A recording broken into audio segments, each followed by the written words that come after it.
Ça faisait un petit moment qu'on n'avait pas parlé mercato, on va pouvoir se rattraper dans cette vidéo. Salut à tous les gars, c'est Asial. On se retrouve pour une nouvelle vidéo où on va parler du mercato, des officialisations du côté de Manchester United et Newcastle. Sandro Tonali a signé à Newcastle et Mason Mount à Manchester United. On va pouvoir en parler dans cette vidéo. Alors oui, je sais, ces actus, ces officialisations, à date un petit peu. Je sais que ça date à peu près de la semaine dernière, mais je pense que vous l'avez vu sur la chaîne, j'ai pas mal bombardé niveau vidéo. Et je pense que vous avez remarqué qu'en ce moment, il y a pas mal de sujets. Honnêtement, il y a énormément d'actu. Mais aujourd'hui, je voulais revenir sur ces deux sujets-là parce que je trouve que ces transferts sont très intéressants. Et puis même, tout simplement, j'ai envie d'en parler. Moi, j'ai envie de parler d'un petit peu de tout. Même, ça nous fait un petit peu du bien, les gars. On sort un petit peu de cette sphère PSG. On sort un petit peu à tout le temps parler de Kylian Mbappé. Même si, avec toute l'actu qui sort autour de Kylian Mbappé, tu pourrais en faire une vidéo par jour tranquillement. Honnêtement, il y a tellement de trucs à dire que vraiment, tu peux faire une vidéo par jour juste sur Mbappé. Bon, aujourd'hui, on va sortir un peu de tout ça. On va revenir sur le mercato, on va se concentrer sur Tonali et Mason Mount puisque ça a été officialisé. Bien évidemment, dans les prochains jours aussi, je vais essayer de parler un petit peu des autres officialisations qu'il y a eu. Il y a eu le départ de De Gea, il y a eu Victor Roque au Barça, il y a eu Arda Güler au Real. Bref, on va essayer de revenir un petit peu sur tout ça. Je vais essayer de rattraper un peu le temps perdu. En tout cas, on va rentrer dans le vif du sujet. Comme d'habitude, n'hésitez pas. Le petit like, le petit commentaire, le petit partage, ça fait toujours plaisir. Commençons par Sandro Tonali parce que moi, je trouve que c'est le cas le plus intéressant. Honnêtement, Sandro Tonali qui quitte l'AC Milan et signe à Newcastle, montant du transfert 70 millions.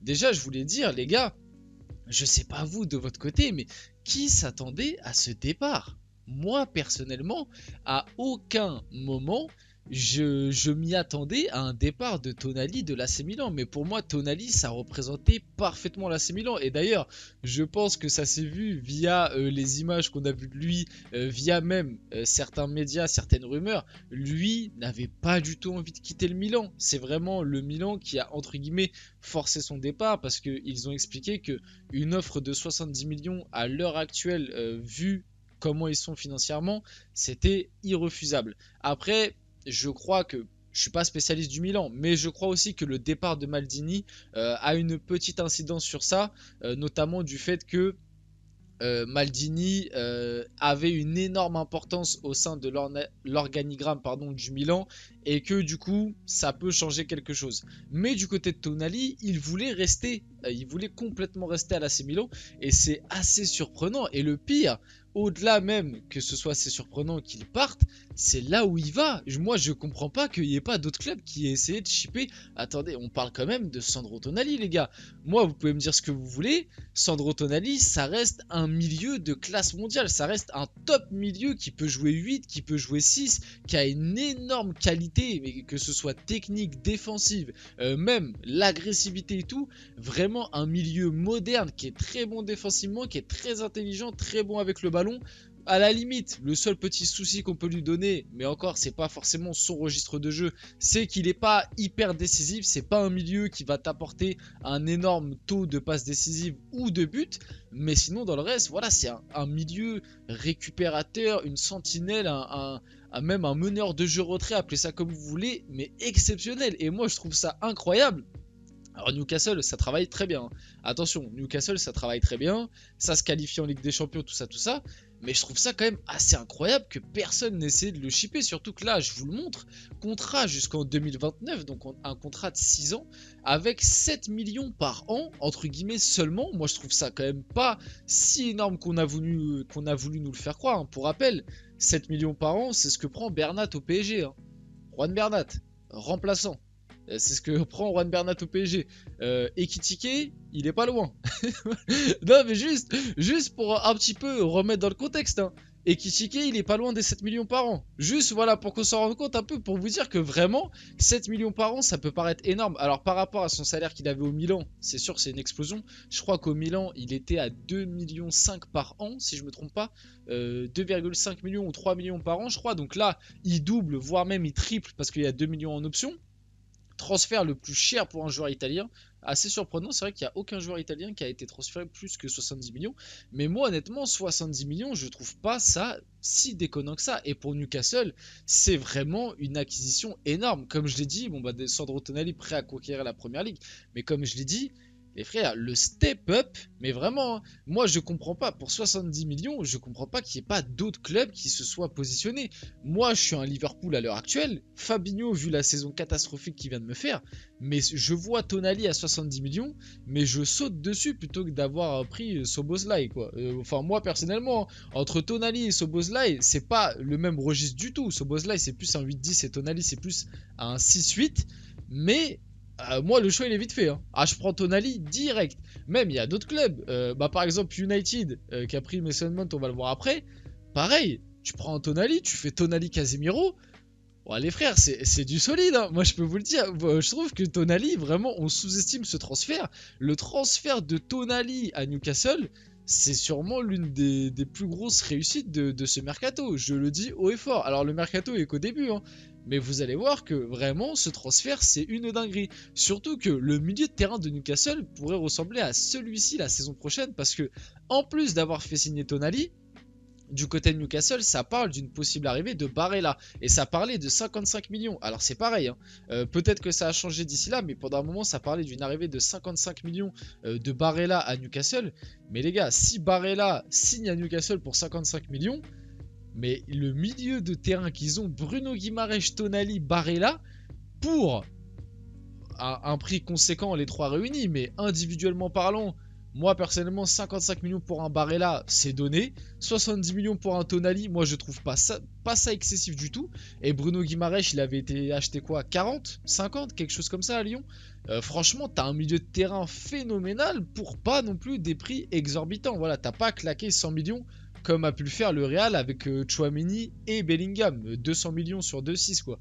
Mais franchement, le milieu de terrain Newcastle, ça pourrait être vraiment incroyable. Aussi, obligé d'en parler de cette petite image. Quand la compagne de Sandro Tonali, recrue la plus chère de l'histoire de Newcastle, c'est vrai que du coup, ça devient la recrue la plus chère de Newcastle. Après, Newcastle démarre un nouveau cycle, ce sont des nouveaux riches. Mais ouais, faut en parler aussi de Newcastle, hein, parce que là, l'arrivée de Tonali, l'année dernière, l'arrivée d'Isaac aussi, faut pas l'oublier. Isaac, ça a été un gros coup de la part de Newcastle, parce que on pouvait pas s'y attendre à ce que Isaac, à ce moment-là du projet, l'année dernière, il n'y avait pas de compétition européenne pour Newcastle, il s'était à peine maintenu. Faut s'en rappeler, l'année dernière, Newcastle à la mi-saison, ils étaient 19e, au final, ils ont fini, je crois, 12e, quelque chose comme ça. Mais au final, ça a joué le maintien. Et ils ont réussi à choper un Alexander Isaac qui était l'un des plus gros prospects en tant que numéro 9. Là, cette année, ils vont choper Tonali. Remettons dans le contexte, ils vont choper Tonali à l'AC Milan qui a fait demi-finale de Ligue des Champions. Tonali qui était titulaire indiscutable de cette équipe et limite le capitaine. Je crois que c'était pas le... Je me demande même s'il n'était pas capitaine. J'ai un doute là-dessus. Mais en gros, dans l'esprit collectif, c'était vraiment le leader de cette équipe. En plus, il était fan du Milan pour lui et il voulait pas partir.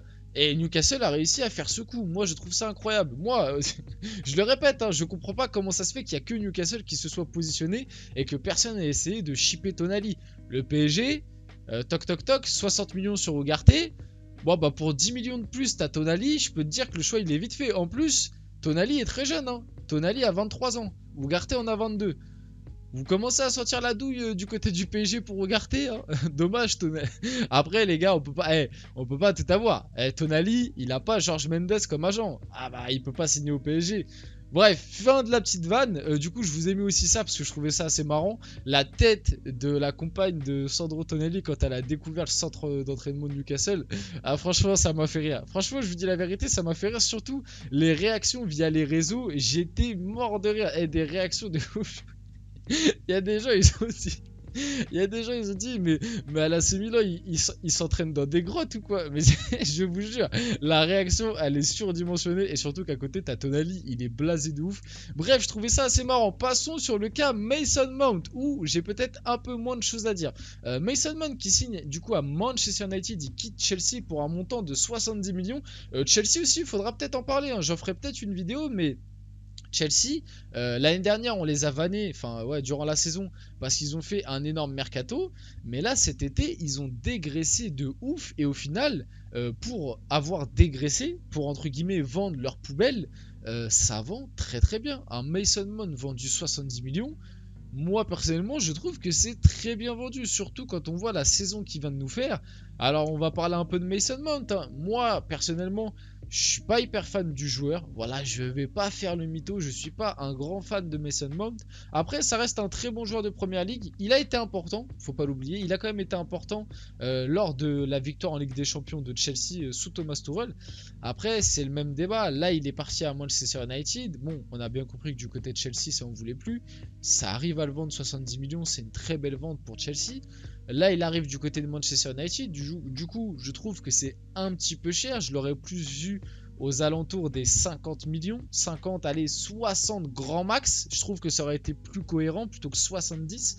Mais là où est le problème, moi, de ce transfert, c'est qu'il me fait un petit peu penser à Kai Havertz à Arsenal.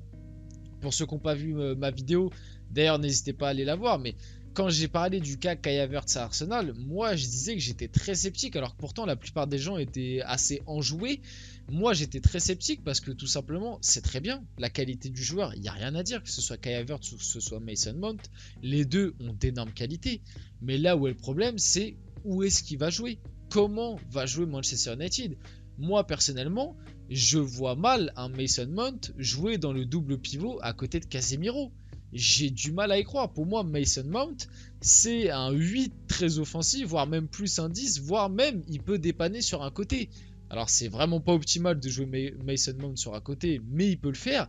Et là où il est le meilleur, c'est en tant que numéro 10. Mais ça veut dire qu'il sera en concurrence avec Bruno Fernandes. Moi, j'y crois pas une seconde. Pour moi, Bruno Fernandes est au-dessus d'un Mason Mount. Et j'y crois pas une seconde que Manchester United a lâché 70 patates, 70 briques sur un simple remplaçant de Bruno Fernandes. Si vraiment c'est juste ça leur plan, bah, le transfert est très débile. Et du côté de Manchester United, c'est vraiment une très mauvaise opération. Alors après, peut-être que c'est pour jouer dans le double pivot, remplacer Eriksen. Mais pour moi, Eriksen a beaucoup plus ce truc de poseur de ballon et même ce truc un petit peu de volume de jeu, de sacrifice de course. Et je trouve que Mason Mount l'a un peu moins. Mason Mount a un peu plus ce côté nonchalant, ce côté créateur, mais qui sans ballon va faire des efforts, mais dans le placement, dans l'intelligence collective et tout. Et je trouve est un peu moins fort qu'un Eriksen, personnellement je trouve. Après, comme j'ai dit, ça reste un très bon joueur, mais à l'heure actuelle, j'ai du mal à voir la cohérence dans la tactique de Ten Hag. Alors peut-être que Ten Hag passera en 4-3-3, mais dans le 4-2-3-1, j'ai du mal à voir où est-ce que Mason Mount peut jouer, à part si c'est pour remplacer Bruno Fernandes. Bref, on arrive sur la fin de cette vidéo, j'espère qu'elle vous a plu. N'hésitez pas à me dire dans les commentaires ce que vous en avez pensé, ce que vous pensez des deux transferts dans lesquels on a parlé dans cette vidéo, Tonali à Newcastle et Mason Mount à Manchester United. En tout cas, c'était Azial, n'hésitez pas, petit like, petit commentaire, petit partage, petit abonnement comme d'habitude, ça fait toujours plaisir. Et on se retrouve très rapidement pour une prochaine vidéo.